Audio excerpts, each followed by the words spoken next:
প্রায় ৩ কোটি টাকার বিদেশি চাকরি ছেড়ে দিলেন আইআইটি বোম্বের গোল্ড মেডেলিস্ট। কারণ শুধু একটাই, অসুস্থ বাবা মা। কানপুরে ছোট দোকান চালিয়ে গরিব ছাত্রদের পড়াচ্ছেন তিনি। কিভাবে এই সিদ্ধান্ত বদলে দিল তার জীবন, দেখুন বিস্তারিত।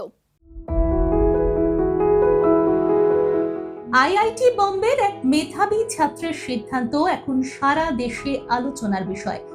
কম্পিউটার সায়েন্সে গোল্ড মেডেল পাওয়া বিবেক শর্মা এক সময় যুক্তরাষ্ট্রে প্রায় 2.9 কোটি টাকার চাকরির প্রস্তাব ফিরিয়ে দেন, কারণ তার বাবা মা।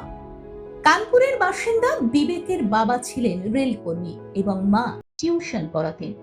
ছেলের পড়াশোনার জন্য পরিবার সবকিছু ত্যাগ করেছিল। আইআইটি বোম্বে থেকে সফলভাবে পড়াশোনা শেষ করে বিবেক একটি বড় মার্কিন স্টার্টআপে কাজের সুযোগ পান। কিন্তু বিদেশে যাওয়ার ঠিক আগে তার বাবা হার্ট অ্যাটাকে আক্রান্ত হন এবং মায়ের ক্যান্সার ধরা পড়ে।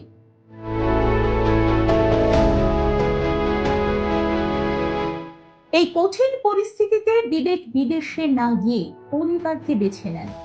তিনি চাকরির প্রস্তাব বাতিল করে কানপুরেই থেকে যান।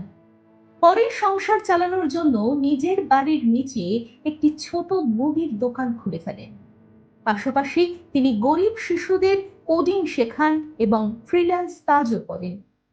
কয়েক বছর পর তার এই গল্প সেই কোম্পানির কাছেও পৌঁছে যায়। এবার তারা তাকে বিদেশে না গিয়ে দূর থেকে কাজ করার সুযোগ দেয়।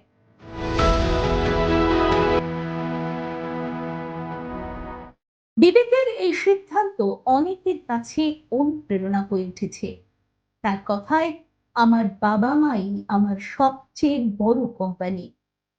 এই ঘটনা আবারও দেখালো, সাফল্য শুধু বড় চাকরি বা টাকা নয়, দায়িত্ব এবং সম্পর্কও সমান গুরুত্বপূর্ণ। দেখুন এই সময়ের তথ্য ও চিত্র প্রতিদিন রাত 9টায় ও সকাল 8টায় শুধুমাত্র চ্যানেল 1-এ।